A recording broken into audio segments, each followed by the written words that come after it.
ಯಾವುದೇ ತರವಾದ ಒಂದೇ ಒಂದು ಕ್ರೈಮ್ ಕೇಸ್ ಕೂಡ ರಿಜಿಸ್ಟರ್ ಆಗದೆ ಇದ್ದಂತ ಪೊಲೀಸ್ ಸ್ಟೇಷನ್ಗೆ ಒಂದೇ ಸರಿ ಇಷ್ಟೊಂದು ಕ್ರೈಮ್ ಕೇಸ್ ಬಂದ್ರೆ ಆ ಪೊಲೀಸ್ ಸ್ಟೇಷನ್ ಸಿಚುವೇಶನ್ ಯಾವ ತರ ಇರುತ್ತೆ? ನಿಜವಾಗ್ಲೂ ಆ ಪೊಲೀಸರೆಲ್ಲ ಸೇರಿ ಈ ಕೇಸ್ನ ಸಾಲ್ವ್ ಮಾಡಿದ್ರ ಅನ್ನೋದೇ ಈ ಫಿಲಮ್ನ ಸ್ಟೋರಿಲಿ. നീ ഇവിടെ കിടന്ന് ഷോ ഇറക്കി എല്ലാത്തിനും തൂക്കിയെടുത്ത് അതേക്ക് കിടന്നുരുളാണ്ട് കാര്യം പറയടാ.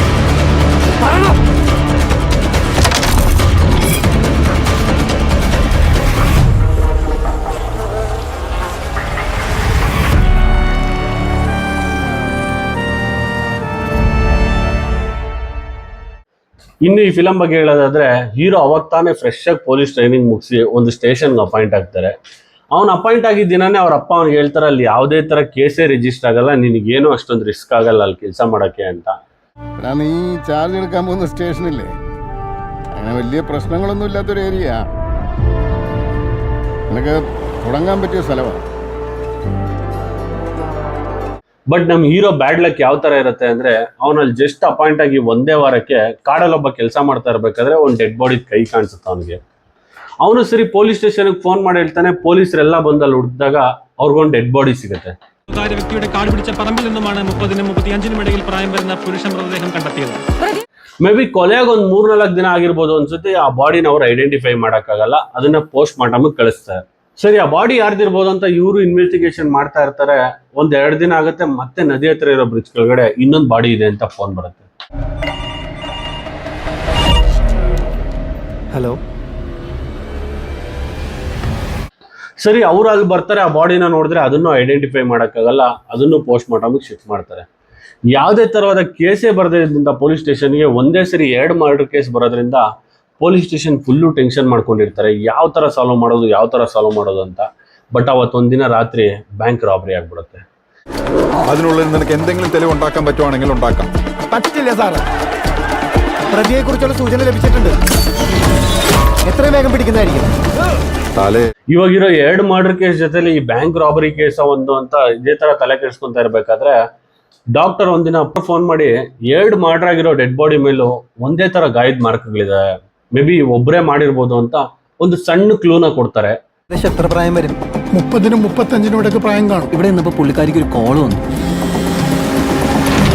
പോലീസുകാരെ ഉപദ്രവിക്കാൻ മാത്രം വളർന്ന ಈ ಸಣ್ಣ ಕ್ಲೂನ ಇಟ್ಕೊಂಡು ಈ ಇನ್ಸ್ಪೆಕ್ಟರ್ ಇದೇ ತರ ಹುಡುಕ್ತಾ ಇರ್ತಾರೆ, ಯಾರು ಸಿಗಲ್ಲ. ಸರಿ, ಡೆಡ್ ಬಾಡಿ ಸಿಕ್ಕಿದೆ, ಒಂದು ಬ್ಯಾಂಕ್ ರಾಬರಿ ಆಗಿದೆ, ಆದ್ರೂ ಪೊಲೀಸರ ಕೈಯಲ್ಲಿ ಕಂಡುಹಿಡಿಯಕ್ಕಾಗಲ್ಲ ಅಂತ ಊರವರೆಲ್ಲ ತುಂಬಾ ಕೋಪ ಮಾಡ್ಕೊಂಡು ಸ್ಟ್ರೈಕ್ ಮಾಡ್ತಾ ಇರ್ತಾರೆ. ನಮ್ ಹೀರೋಗೆ ಸೀನಿಯರ್ ಆಫೀಸ್ ವಾರ್ನ್ ಕೂಡ ಮಾಡ್ತಾರೆ.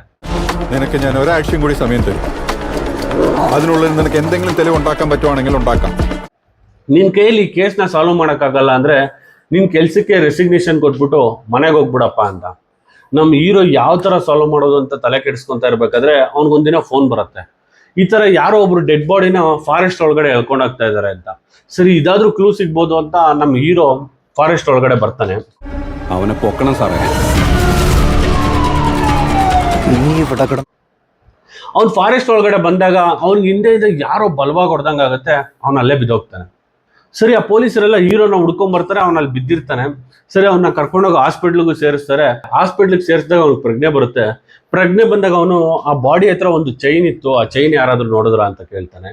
ಹೌದು, ಆ ಚೈನ್ನ ತೆಗ್ದಿಟ್ಟಿದ್ದೀನಿ ಅಂದಾಗ ಇದೊಂದು ಸಣ್ಣ ಕ್ಲೂ ಸಿಕ್ತು ಅಂತ ಇದನ್ನ ಇನ್ವೆಸ್ಟಿಗೇಷನ್ ಮಾಡ್ತಾ ಇರ್ಬೇಕಾದ್ರೆ ಮತ್ತೊಂದು ಡೆಡ್ ಬಾಡಿ ಕಾಣಿಸುತ್ತೆ. ಸರಿ, ಈ ಬಾಡಿ ಯಾರ್ದಿರ್ಬೋದು ಅಂತ ಹುಡುಕ್ತಾ ಇರ್ಬೇಕಾದ್ರೆ ಒಂದು ಸಣ್ಣ ಕ್ಲೂ ಸಿಗುತ್ತೆ. ಆ ಬಾಡಿನ ಒಬ್ರು ಐಡೆಂಟಿಫೈ ಮಾಡ್ತಾರೆ. ಯಾರ್ದು ಅಂದ್ರೆ, ಆಚೆ ಊರಿಂದ ಈ ಊರಲ್ಲಿ ಒಬ್ಬ ಕೆಲಸ ಮಾಡಕ್ ಬಂದಿರ್ತಾನೆ, ಅವಂದೇ ಆ ಡೆಡ್ ಬಾಡಿ ಅಂತ. ಸರಿ, ಇಷ್ಟು ದಿನ ಯಾವುದೇ ತರ ಕ್ಲೂ ಸಿಗ್ತಾ ಇರಲಿಲ್ಲ, ಇವತ್ತೊಂದು ಕ್ಲೂ ಸಿಕ್ಕಿದೆ ಅಂತ ಈ ಬಾಡಿನ ಪೋಸ್ಟ್ ಮಾರ್ಟಮ್ಗೆ ಶಿಫ್ಟ್ ಮಾಡ್ತಾರೆ.